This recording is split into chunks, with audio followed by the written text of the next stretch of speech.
Hi guys, it's Kirsty.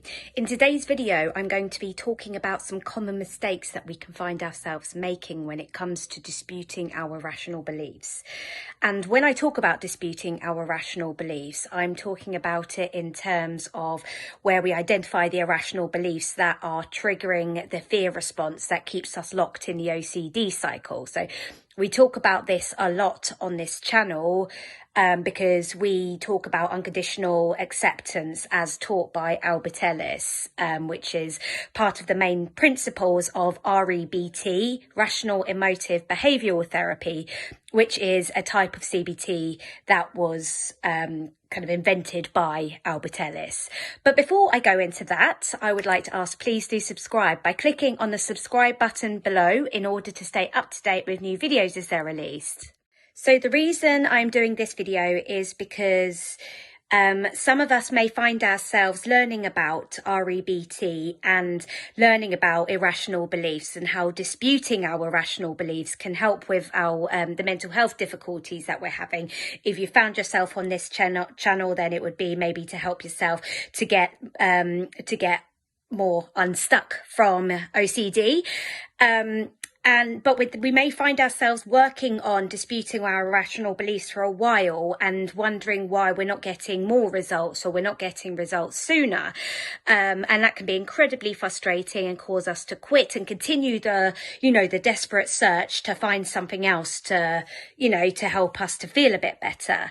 So I wanted to talk through some of the kind of mistakes that I made on my OCD recovery journey when it came to disputing my irrational beliefs. And, some of the mistakes that I've seen other people talk about as well.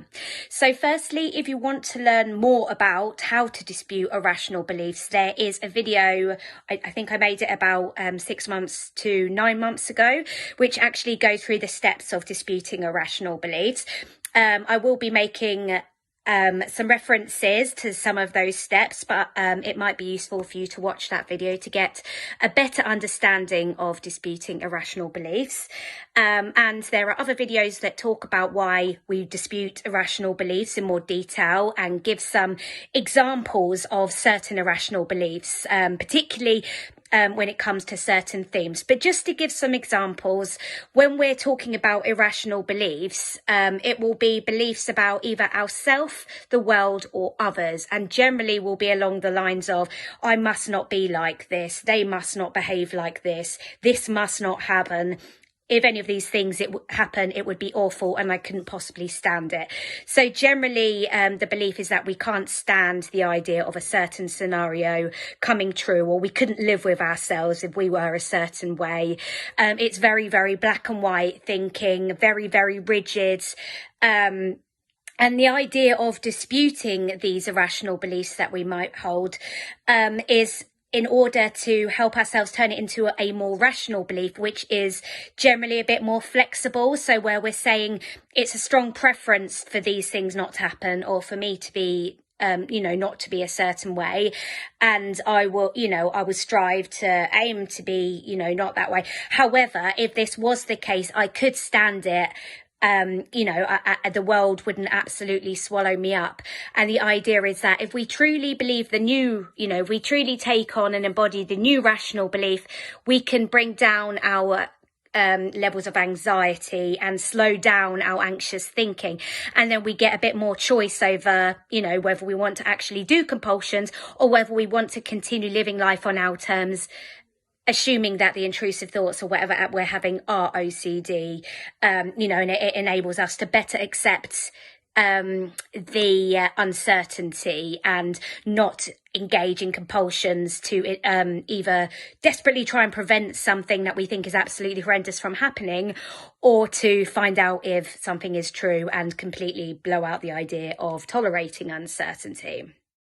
So firstly, some people may find with disputing irrational beliefs, they may firstly find themselves reluctant with it because of a lack of understanding about what it means. So, i.e., like working on acceptance is the same as agreement. Now, again, we've got other videos on this channel that talk about this, but just to give a brief overview, acceptance is not agreement.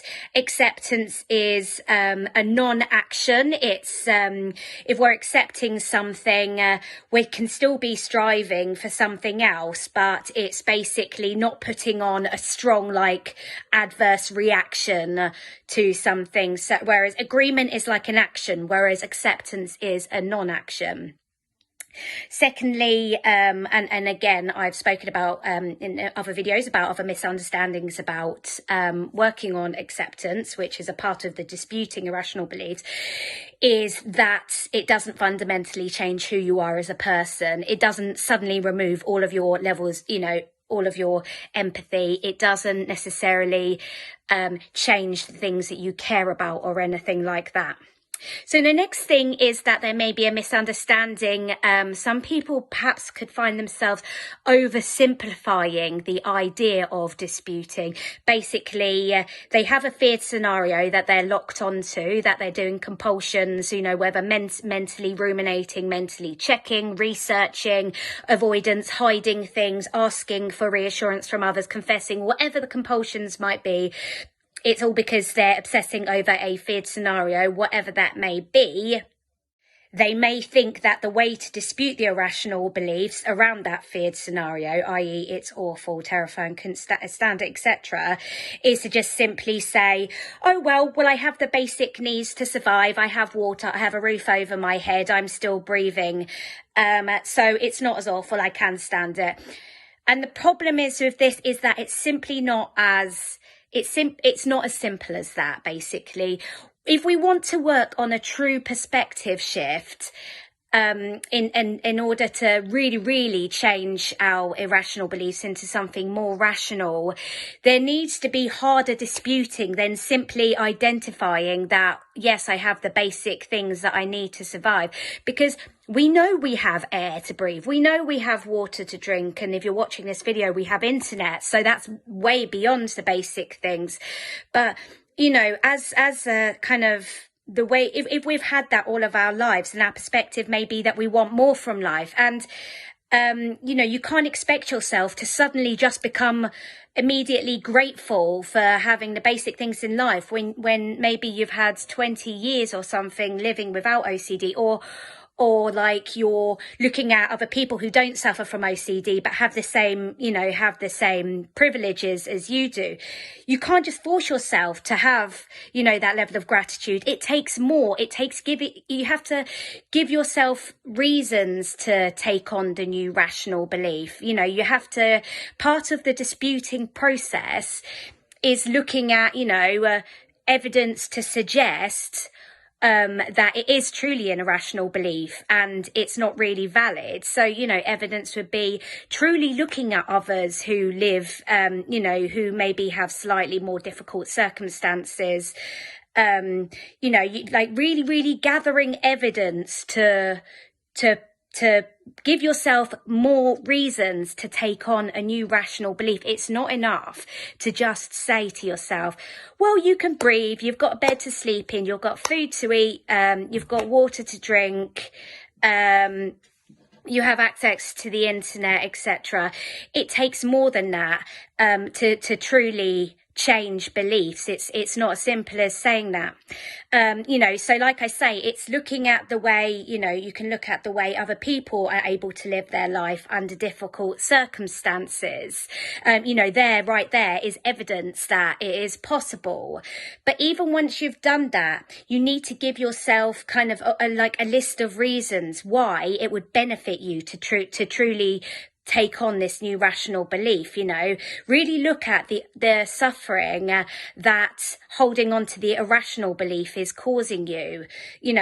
Think about, like, you have to give yourself a really good reason to stop desperately striving to avoid this feared scenario, to really see that actually is living your life completely locked in doing compulsions 24/7, is it really better than taking the 1 in a million chance that this feared scenario is real? So, really looking at that. And Another thing is that even when you're doing that, you've got to dispute kind of in a very firm way to yourself. So almost in the way that I'm speaking right now. And I've practiced this in my mind over and over when I've been doing my own disputing. So when I was working on my recovery, and I maybe found a period of time when I was noticing that I plateaued a little bit, I realised that Albert Ellis in the book, How to Stubbornly Refuse to Make Yourself Miserable About Anything is Anything, says that it's not just a case of, writing down, disputing your irrational beliefs. When you read what you've written back to yourself, it needs to be done firmly as well. It's not enough just to say, I have water to drink and I have air to breathe. You have to be firm with yourself and speak to yourself in a way that you will respond to. So for me, it helped to kind of add a bit of humour to it and add some swear words in as well, just because I amused myself as I did that. Whatever it takes. Cool, be kind to yourself while you're doing it as well. When I say I was adding swear words, and I didn't mean, you sort of being abusive to myself. It was just saying, of course I can bloody well stand this, but it's disputing strongly and firmly. And the reason for this is because these irrational beliefs that are keeping us, feeling very, very anxious or quite depressed or maybe even full of rage, these irrational beliefs have been held for many years, and they've been repeatedly reinforced by mental and physical behaviours that we've done. So it's going to take a lot of work to shift them. You really, really, really got to give yourself good reasons to take on these new rational beliefs. Like I said, so looking at how much you've suffered because you're holding on to these beliefs, and then really sort of looking at the things that you'll gain in life, how your life can be improved if you are able to change this irrational belief into a more rational, flexible belief. So in addition to the way that we're, disputing and whether we're doing it strongly enough, firmly enough, there are other ways that we could make mistakes with disputing. One of which is by just doing it mentally. So one of the issues with this is that we can find ourselves disputing going into disputing thoughts rather than beliefs as they crop up. And of course, the issue with this is that when we're having intrusive thoughts, and then we jump all over it to examine it and examine the rationality, we're shining the light on it and giving it lots of attention in the moment. And it's also like a knee-jerk reaction to the discomfort that the intrusive thought or feeling or urge or however the obsession presents itself.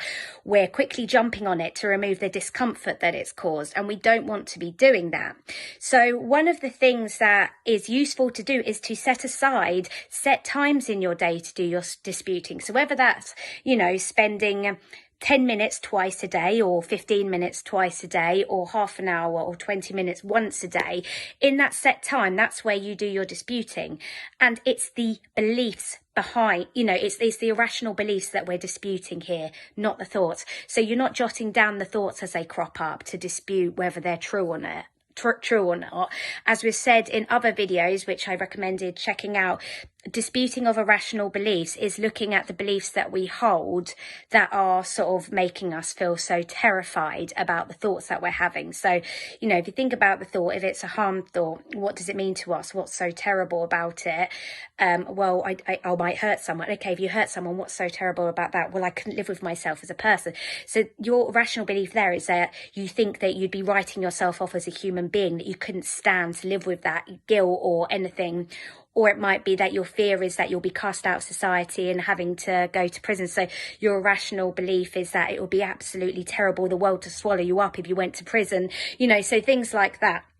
You're not disputing the thought itself. It's the fear behind the thought. And you don't want to be doing that at all hours of the day, because as I said, it means that you're reacting to your obsessions in the moment rather than just trying to not engage and just sitting with the anxiety or discomfort or whatever comes up. So another thing I want to add here is that some people, when they do their disputing, even if it is kind of in a set time, still think that it's enough to just do it in your mind. It is really, really useful to write it down. And if you don't want to write it down, you could always record it. But you know, it's good to sort of write it down and reread it and then think of new things. And I found it personally useful to, you know, get rid of what I'd written and rewrite it, because then you're having to come up with the reasons for taking on your new, more flexible and rational beliefs again. So you're kind of challenging yourself on it again. So writing it down is really helpful. So I hope this video has been useful for you in terms of looking at some errors that we might make in regards to disputing our irrational beliefs, whether it's our understanding of what disputing irrational beliefs means, you know, and how that relates to acceptance and all of that, or whether it's the actual process of disputing irrational beliefs itself. But Albert Ellis, the Albert Ellis book, How to Stubbornly Refuse to Make Yourself Miserable About Anything, Yes Anything, that is the #1 on the OCD recovery reading list, breaks down how to dispute irrational beliefs. And it talks about, you know, evidence, how, like, you know, the different stages, giving evidence to support your irrational belief, evidence against it, reasons, you know, the benefits of taking on the new, more rational and flexible belief, as I've mentioned. So he goes through the stages. So it's useful to know that there's more to it than just saying, you know, than just gratitude for the basic things in life, because we can't force ourselves to feel like that in a moment when we're suffering so greatly as we do when we're at the you know, the very worst of OCD suffering. So thank you very much for watching this video, and do take care. Bye.